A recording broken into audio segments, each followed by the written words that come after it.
people are expecting. People are expecting quite a bit. This is your time. You want to win. You're going to be like this. There are no shortcuts in life. You'll get better because you make each other better. The inches we need are everywhere around us. I know plenty of people that are capable.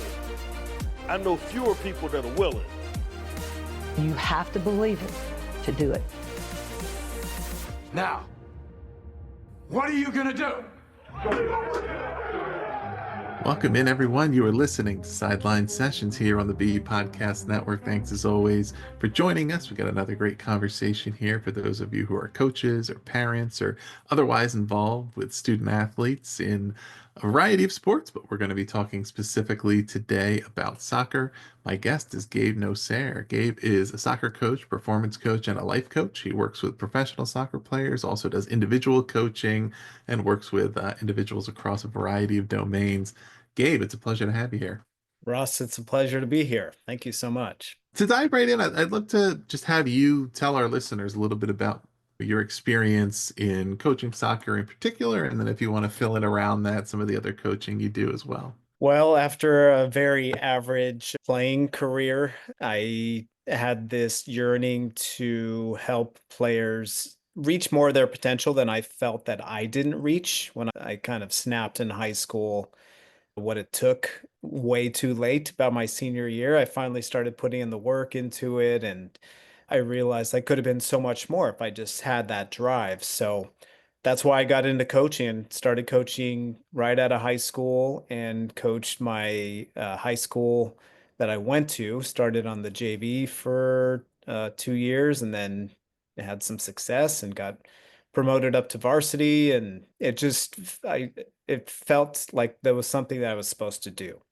And, adding a little bit of knowledge to my love for the game and my desire to help kids, it just kept unfolding. And eventually I started coaching club soccer, and I had this desire to form a team that was highly successful, and not just in New Mexico, it's where I was from, but across the country, to be one of the better teams out there. And in order to do that, I had to improve as a coach. And so I was highly motivated to do that, to learn from as many coaches that I respected as possible. And I think I was okay at it, decent. But what I really enjoyed deep down was the psychological aspect of getting them to look at the way they're performing beyond what they were doing on the soccer field.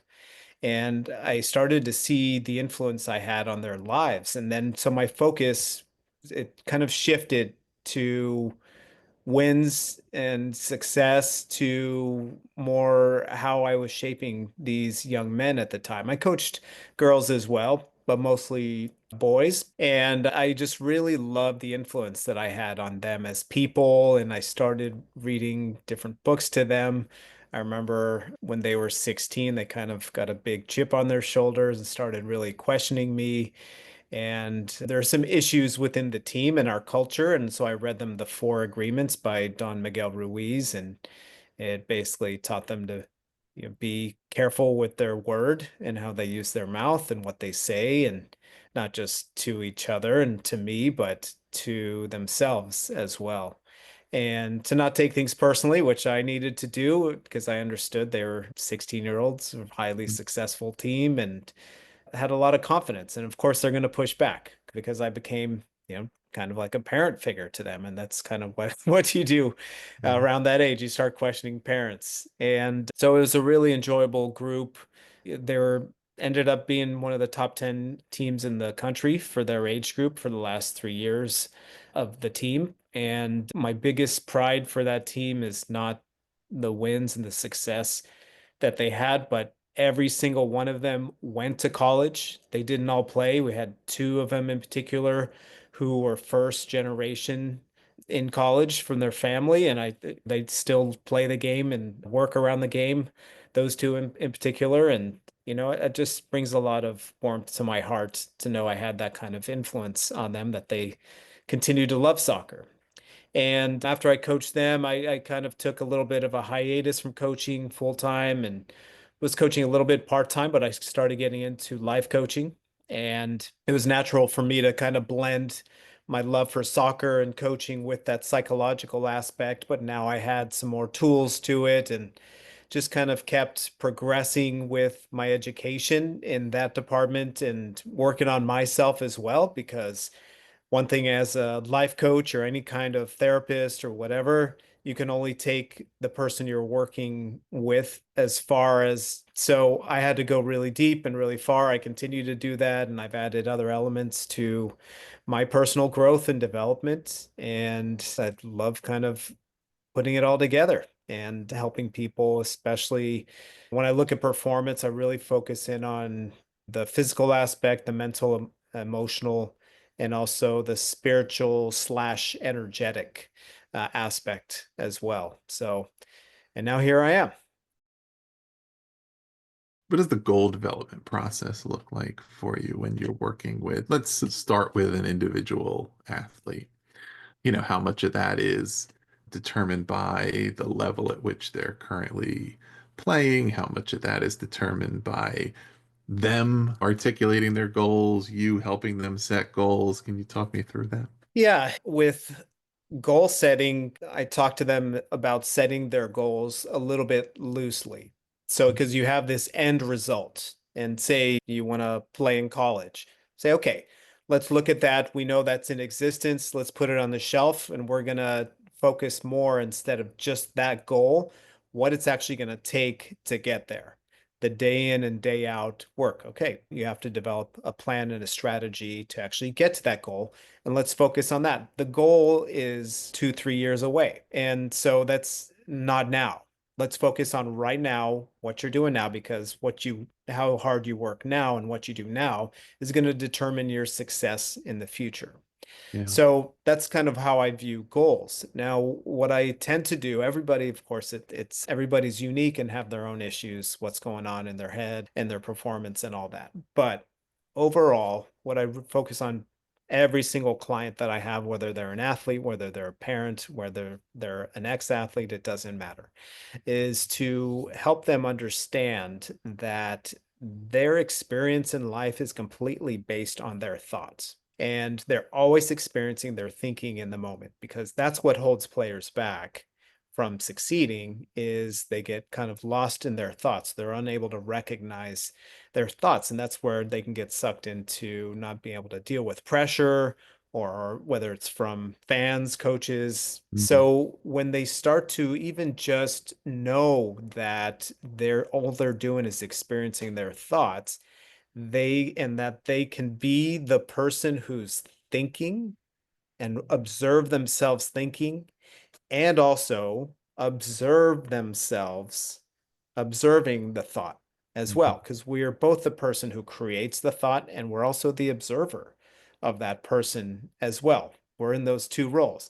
So when they can start to see that, let's say, for example, they're having, some sort of anxiety before performance, it's just to bring witness to the fact that they're thinking, and to just be like, okay, yeah, I feel this in my body.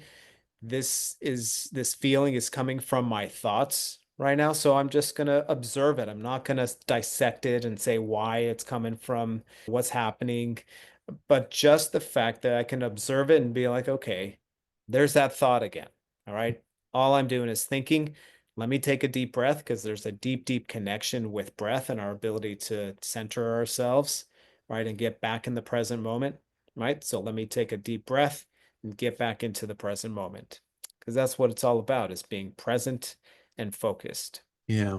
But how would another coach, right? And maybe a coach of a team who is trying to accomplish some of the same things, right? But working with a lot of different individuals, and perhaps recognizing some of what you're describing, right? Whether it's, a heightened state of emotion, dysregulation, having unproductive thoughts, the things that can negatively impact performance, kind of try to work on helping athletes to stop that, right? And then recognize it, and then, reverse course and try to get back to a more productive mindset. Well, coaches obviously set the tone, right? And what I realized when I was coaching my team was if my energy was low and I was bringing some issues into my practice, my training session, or a game, I could see the players responding to my energy, even though I thought I was trying to hide, I was hiding it well enough. But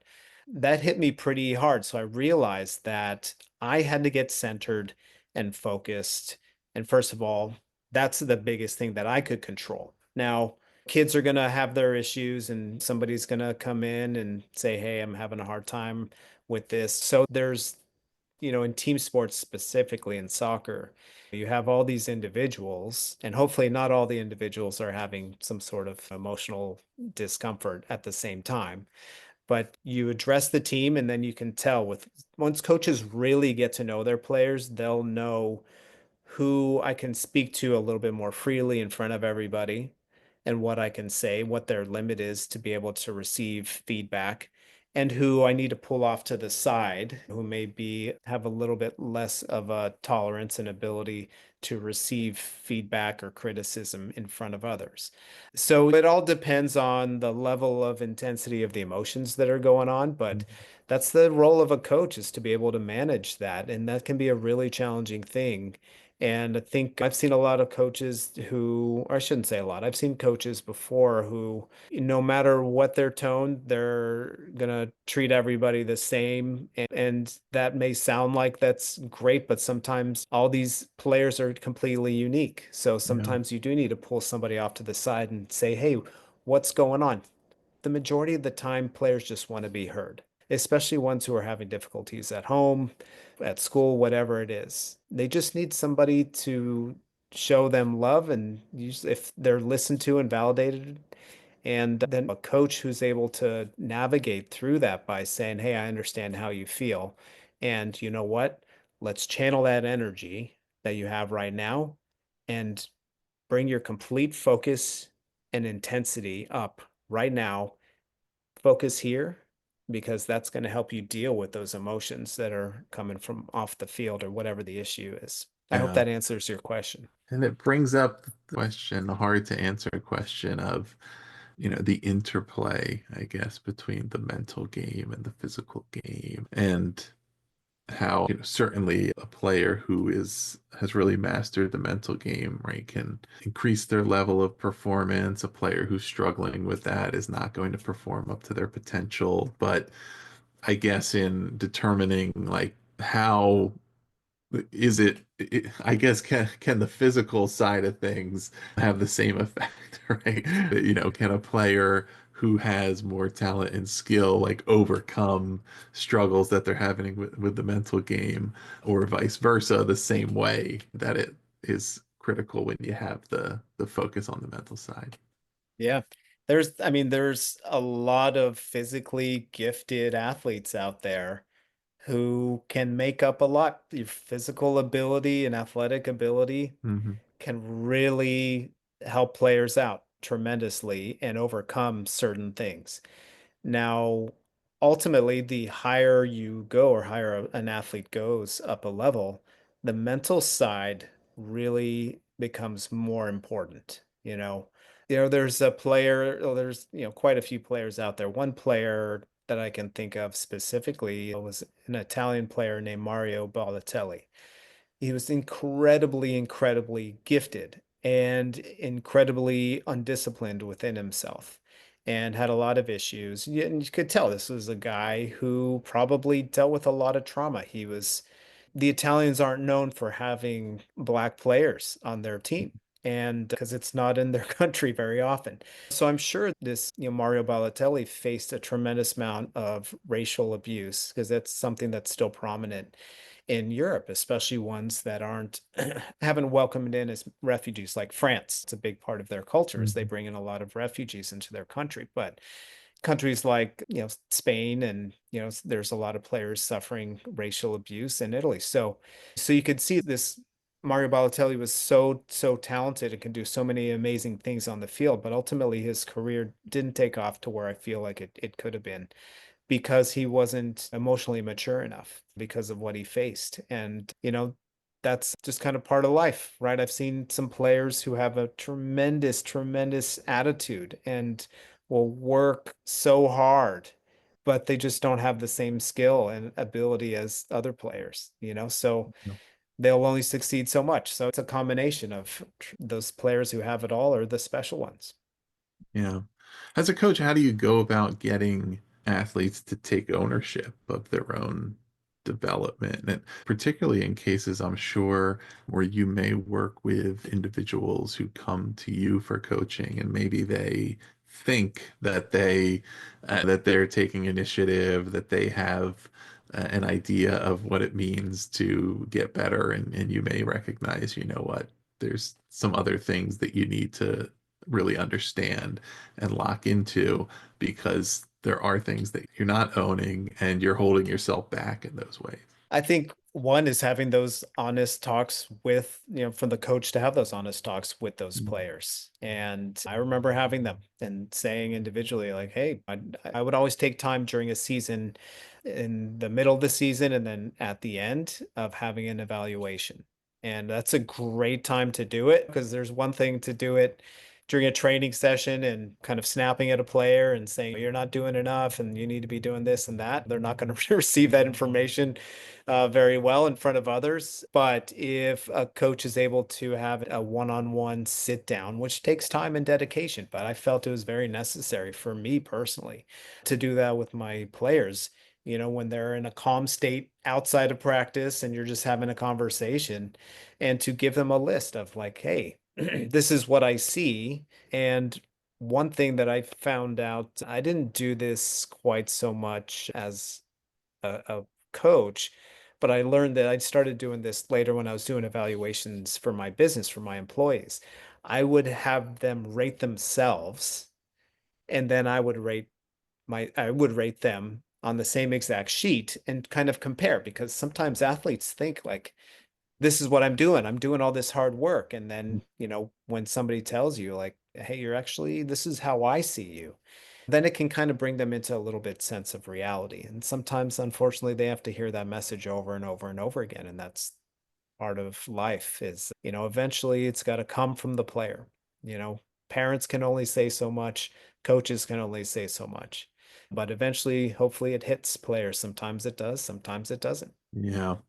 So, kind of looking at, I guess, the process of coaching individuals, coaching teams, you talk about transformative coaching, right? I'd love to start just by having you kind of define that for us, and talk about like how you are evaluating, right, whether coaching is transformative and what the objectives are in that. Well, the transformative coaching I do is not on the field as Hmm. much as it is working with individuals more one-on-one, kind of like in a conversation or sometimes in a group setting. And the whole idea, of course, it goes in the word, to get them to transform, right? Hmm. And a big part of that is to increase their self-awareness and to help them understand more about themselves. Because just like I said, when you are kind of going through life and you think you're doing things that are benefiting you, and then all of a sudden you have some sort of insight that somebody tells you or that you realize it yourself, you can say all of a sudden, like, oh man, I thought I was this and doing this to help me, but I realize I'm actually not. And so now what can I do? Right. So it's all about increasing awareness. And that's where I go back to a big part of that is to understand of the power of their thoughts and the awareness of their thoughts. And like I said earlier, when we start to become aware of our thoughts, we can just kind of recognize that they'll come in and just let them go out and shift our focus back into the present moment. And I Yeah. always, push athletes to have a high level of intensity and a high level of focus, because we have these two parts of us. We have our essence, which is our higher self that's operating in our higher good, more from our heart. And then we have our ego. We'll just use that word. It's really the false self that is always tricking us. It's always trying to keep us safe by living in fear. Mhm. And so when we can recognize that part of us, we can shift back into that higher level of intensity and higher level of focus, which brings us into the present moment. Yeah. How do you, so like as a coach, how do you, or how would, if you haven't been in, say, the head coaching position for a while here, but you're focusing on, of course, this holistic view of the athlete and helping players to become their best off the field, how would you go about assembling a coaching staff, right? And how would you recommend to other coaches who are listening to this who want to really be able to focus on a lot of the things you're talking about and spending that time in relationship with players and helping them to overcome those personal obstacles, to focus in on the mental game, to also have a staff that has complementary strengths and that really supports the technical aspects and the strategy and the training and all those different parts, which I think could be, which is important, right? And that's one of the most important things I think of coaching, but leading any type of organization is choosing the right people to surround you, the people who will make the whole greater. And, it's something that's not that easy to do, I think, as well. I think it depends on, it starts with knowing oneself really deeply and Hmm. also what the person is capable of doing. I'll speak from my experience. When I worked as a head coach with probably the best coach, assistant coach for me, I knew what I wanted to do. He was one of my best friends, and we knew each other really well, and he respected what I did. I respected what he did. But what I wanted to do is I wanted to focus in on kind of if we were working on tactics, I wanted to be able to just focus in on that. I didn't really want to focus in on the warm up, the technical stuff at the beginning, especially when we were getting ready for a big tournament. So my friend would come in, he would do the warm up, do like all the technical stuff to get them sharp with their skills. And then they would come over to me where I was on the field. And then I would focus in on the tactical stuff. And then he would do the closing, the kind of cool down and stretching at the end. And it worked magnificently because I could just sit there and I'd tell him, hey, this is what we're going to work on. And he would come up with something that matches that. Because as a coach, you want your session to flow. So if we're working on something with soccer with, let's just say, combinations in the middle of the field or something like that with the midfielders and short passing, whatever it is. And then, my friend, for example, would do something with like short passing and all the things like that. So when I started coaching high school, when I got bumped up to varsity, I wasn't the head coach on varsity. The coach, he knew the game adequately, but he brought me in and he said, you do all the practices, whatever you want to do. And he kind of managed the team. And it worked out great. I would come in there, he would deal with the parents, he would deal with all the stuff Right. I didn't want to deal with. And I could just go in there, I could bust out my session, and then that was it. So it depends on the experience of the coach. If you want, at the higher levels, you're going to want somebody that's going to push you, that's going to know the game and teach you as well. So there's a lot of different factors, but overall, it's gonna, what I would always suggest is, somebody who's gonna speak to the kids with respect, who's gonna be an extension of you, who you can work with and go from there. Yeah. What about those parents? They also have a part to play in, in helping their young athletes be successful. What are some of the things that parents should be looking for, asking about in determining whether a particular program is the right one for their kid, whether it's the right coach? Yeah, parents play obviously a huge, huge role in their sports and for their children, and it's a hard thing as a parent to be able to just trust in the coach. And even when you kind of do, it depends on how much money you're paying. A lot of parents have a belief that the more they pay, the more influence they should have on what the coaches are doing for their children. And they can make it or break it for their kids. And I've seen a lot of parents, unfortunately, have negative influence on their children. I understand. I'm a parent. I was a parent of an athlete, and I also dealt with a lot of parents. So I feel like I was a pretty Right. laid back parent, which was much the appreciation of my daughter, that she liked the way I handled it and just kind of let her do her thing. But to me, if I have a son who's not really into sports, he's into music, which is actually great for me. But Right. let's say he was into it and he's younger, and if he liked soccer, it all depends on his goal, right? If he wants to be a high level player, you have to look at high level team, and you have to go and observe. And this always comes down to population and the number of teams and number of coaches you have around you. Because in New Mexico, there just aren't very many teams playing at a very high level. And that's just the way it is due to population. You go to Southern California, it's a different story, right?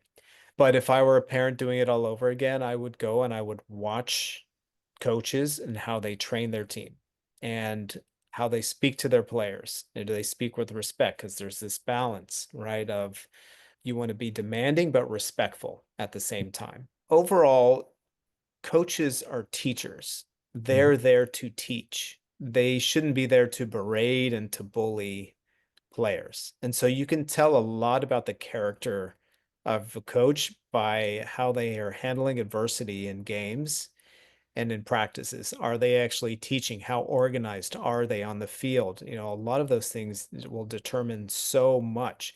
And there's a wide variety of coaches out there.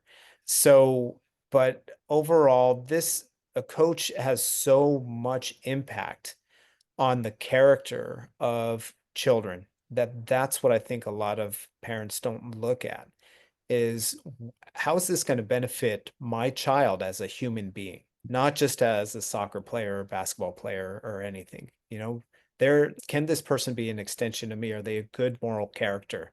Are they law abiding? Are they respectful to the referees, or do they communicate with their parents? What are their expectations? There's so much that goes into it. I think a lot of parents are like, they look at, oh, this is the best team. We've got to be on this best team because they're going to get a lot of these opportunities. And sure, that's part of it. But ideally, you want to have somebody with a high moral character.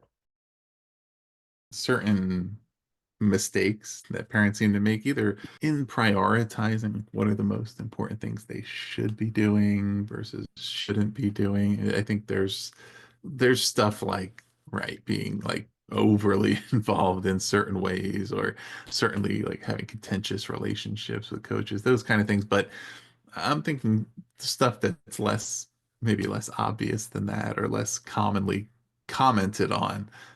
But just in terms of the sporting landscape keeps changing, right? And what it means to be in a good program, or maybe relating to taking the time to really, or where should they be, those kind of things, versus always, I guess, starting with let's look for the elite program and only go for that. There's a variety. It may or may not align with, I guess, what the kid really wants to do. That's a big thing. And sometimes children will just tell their parents what they feel like they want to hear.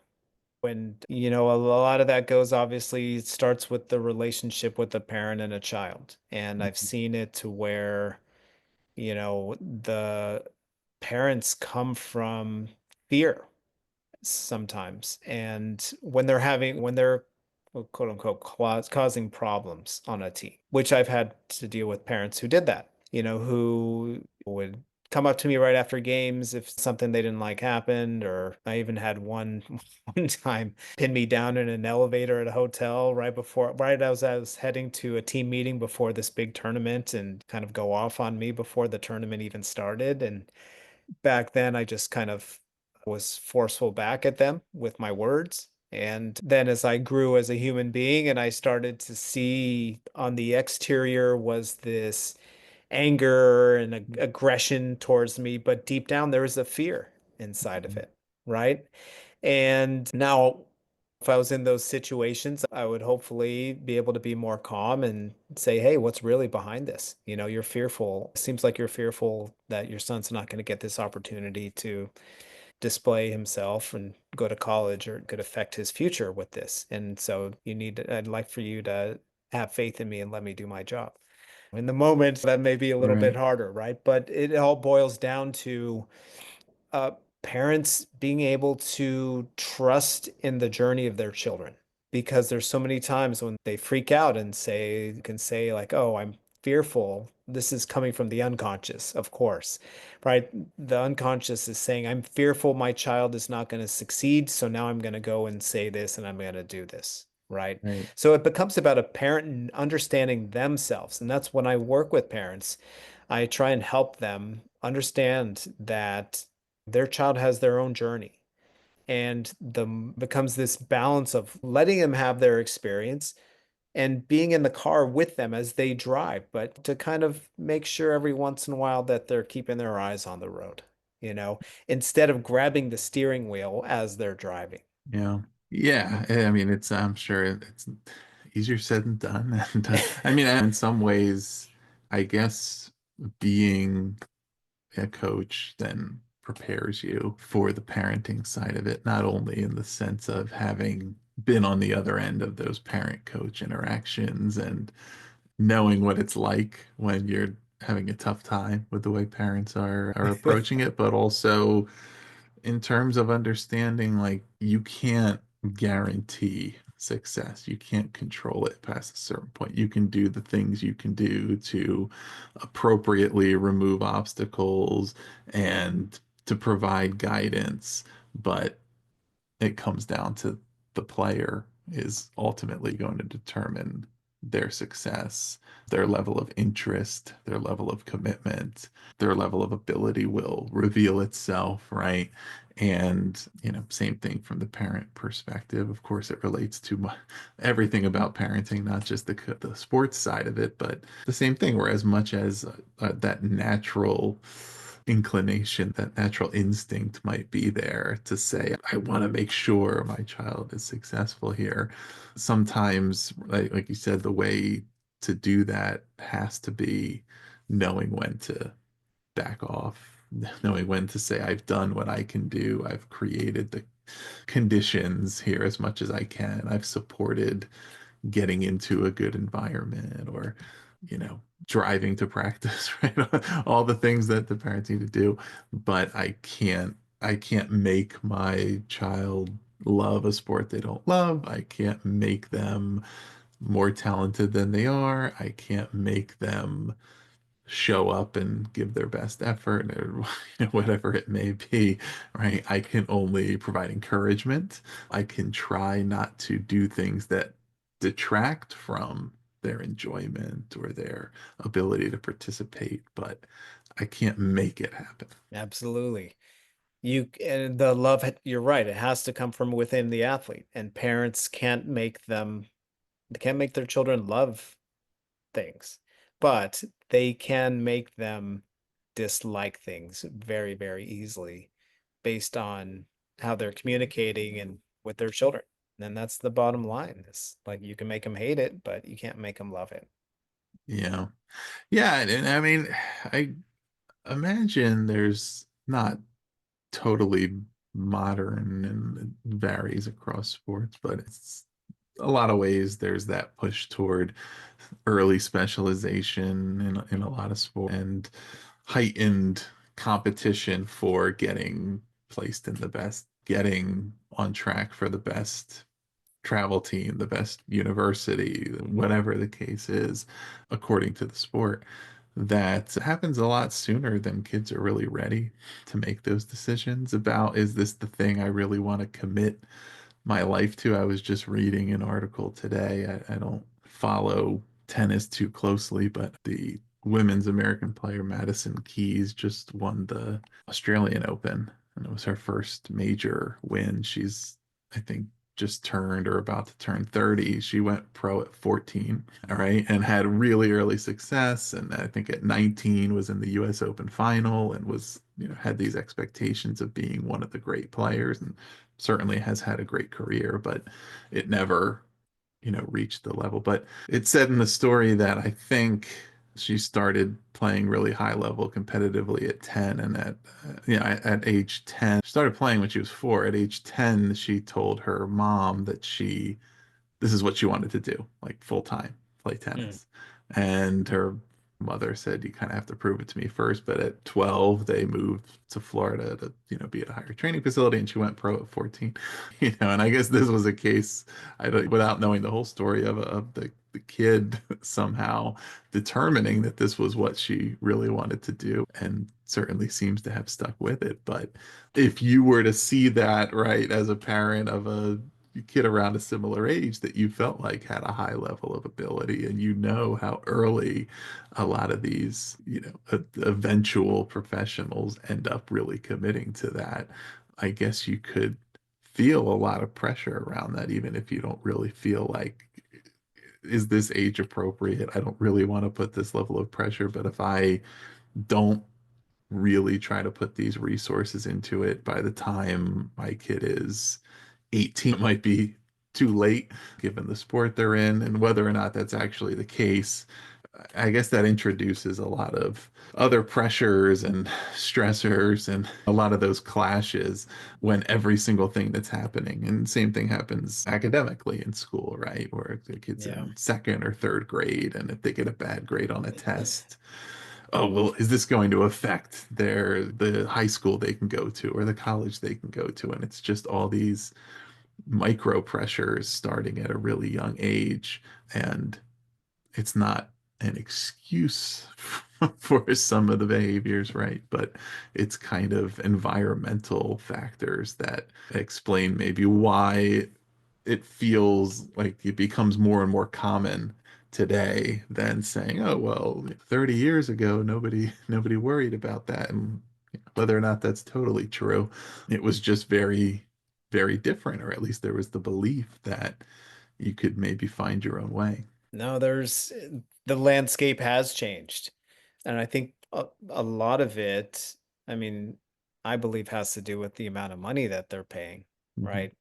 And you're right, there's this belief that you have to specialize at such a young age, and that's totally dependent on the sport, like for ice skating, figure skating, and gymnastics, those athletes have to peak early, at like 14, 15 years old for the girls, especially, Yeah, So, but sports like soccer are a little bit different. Yeah, you have to have a foundation of skill at a certain age, but coaches these days are looking for kind of more of the late bloomers because kids get burned out so much.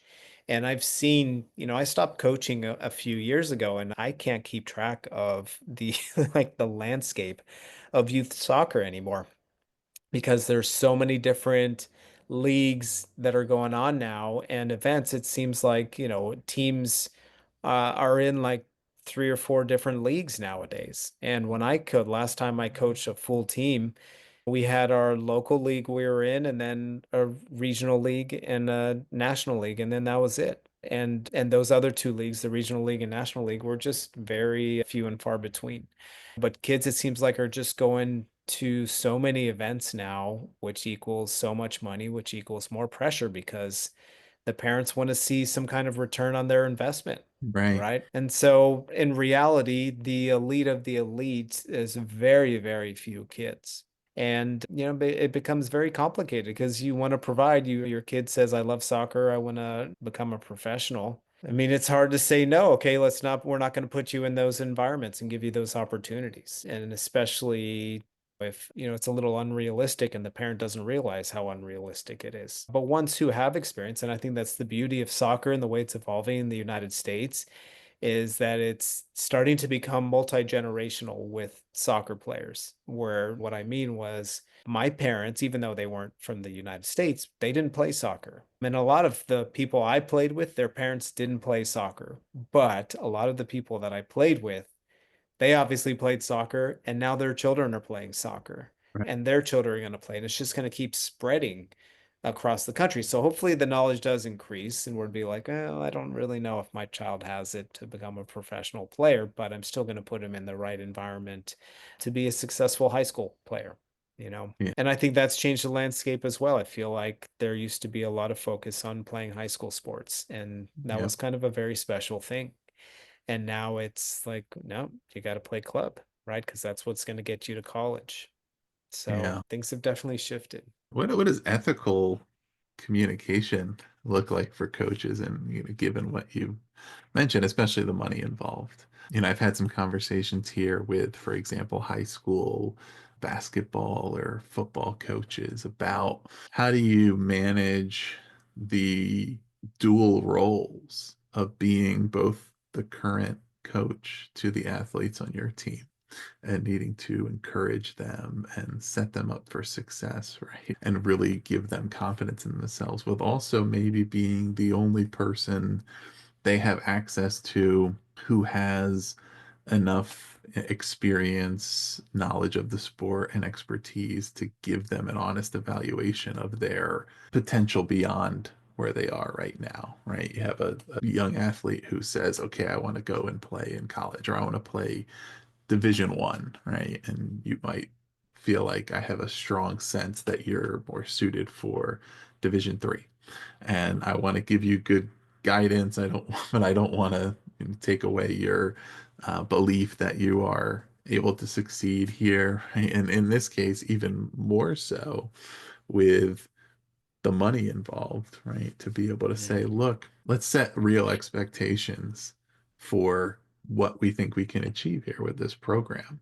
And let me not like basically take your money from you with you having the belief that this is going to lead to a professional career, if either it's too early to tell and it's just not something we can promise here, or if I'm just not really feeling like that's likely, right? I think we can raise the level of success. I think we can aim for appropriate goals, but before you sink everything into this, it's really important that you not expect that. And but I'm sure in the cases where that for some coaches, depending on what their role is, and especially if they're a private coach, right, and that's how they make their living, maybe it's not always easy to have those conversations, but quite important because right, as you mentioned, it's like it can really, particularly for families who don't have a ton of money, it can really be a real investment. Yeah. And that's where the coach needs to communicate his or her expectations, right? Of the communication. And I don't know if a lot of coaches do that. And that was something I made sure and I did with my teams is said, okay, this is what this year is going to look like. You know what the team is already about. We're a highly competitive team. These are the tournaments that we're going to go travel to. So you can expect to pay money to do this. Start planning, here are the dates. And as far as communication with me, this is when it's okay to communicate and what to communicate with me about. This is when it's not okay to communicate with me. And to set kind of those expectations is going to be really helpful for not just the coach, but the parents and the players as well. And I think that's kind of a lost art, is that open communication, because just like you said, right, they're sinking a lot of money into a product, right? A product that there's no guarantee of any kind of return on their investment either, because there's so many variables, including the energy of their child, that they need to put into it. So it's a very, very challenging task to be a coach and to be able to communicate. But, sometimes all you can do is just be crystal clear with your communication ahead of time. And for parents who don't know what kind of team this is, it may be coming to be like, hey, this is kind of where we're going with this team. We're the B team in this club. So if you want to try out for the A team, go try out for the A team, or whatever it is. Yeah. Awesome. Well, it's been a great conversation, Gabe, and I think one that a lot of listeners of a variety of roles are going to take a lot from. And I would love to close it out by maybe providing like a final, insight or takeaway that hopefully resonate with our listeners across the board. And I know that you've not only coached but also interviewed a number of professional athletes, and I'm wondering if there's like an impactful, insight that you've heard that you feel like would be a great thing to leave our listeners with. Overall, the podcast, basically every player that I interviewed, every athlete, they wholeheartedly love their sport, right? And it came from themselves and their parents. Very few of them had a pushy parent who pushed them to be what they were. It had to come from within them. So that's kind of one for the athlete. Now, the one that's probably the most impactful one that I still carry with me today as a parent, and I try and navigate this fine line, is that kids today, and this came from Ashley McIver, who was an Olympic gold medal skier from Canada. She won the gold medal in the Vancouver Games in 20, I believe it was 2010. Forgive me if I'm mistaken with the date, but she said that kids these days are under so much pressure from their coaches, from their teachers, from their teammates, and from themselves that the last place they need pressure from is at home. And that really, like, it hit me hard because so many parents pressure out of fear. Now, this is not to say to be loose and kind of just like have no expectations, no boundaries. Kids still need boundaries and kids still need expectations, but pressure to perform in sports is completely different thing. Yeah, and in particular, you have to really be able to understand the amount of pressure that like the kids already put on themselves, right? And the amount of pressure they're already feeling, and that adding to that or telling them the same thing when they're already feeling it, how counterproductive that can be, right? And with the sports, even if they're not necessarily putting that much pressure on themselves, it probably means that that's what their relationship to the sport is. So then trying to add the pressure is not necessarily going to be a positive either. But it is a great insight and from someone who has had that level of success and I'm sure has experienced it, or at least whether from the positive or negative side of it, understands that you can get to this level. And but I did likely didn't become a gold medal skier because of the pressure other people were putting on me. It was because of her drive and determination to do so, and to persevere and stick with it and be able to go through all the things that are required to get to that level. Very hard to do without suffering burnout under the best of circumstances. And then when there's those pressures and belief in that you're disappointing people or just anything that is diminishing any potential joy you can get from the pursuit, right? Very hard to see it through. It is. And overall picture, there's so much more to life than sports.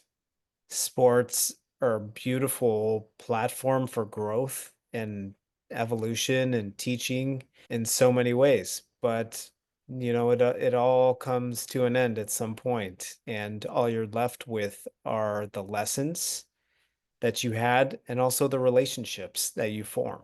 And when you can focus on those in the moment and remember the big picture of that there are so many ways to experience life on this planet. And sports are a very sacred thing, and that's when you can approach them from love as an athlete. And that's the key to it, is to perform from a place of the heart instead of the mind and the brain, and needing to, or believing that you have to be special and you have to perform, because that's just coming from the thought. If you can just focus on loving the sport, loving to compete, loving to train, loving teammates, even loving opponents, and just focusing on that energy, so much more will come. I don't care if you win or lose, so much more will come from that attitude. Yeah. Awesome. Well, that's a great way to end this conversation. I think it's a really beautiful way to drive things home here and to take away a lot of the lessons we've talked about for coaches, for parents, things that athletes themselves, I'm sure, can learn from. So share this with those other folks in your life who would benefit. And please do also subscribe to Sideline Sessions if you're not already. We're going to continue to have conversations with coaches from across the sporting landscape, a variety of coaches, backgrounds, and just all kinds of topics that we know are beneficial to you. Gabe, thanks so much for being here. Ross, it's been an absolute pleasure. Thank you so much.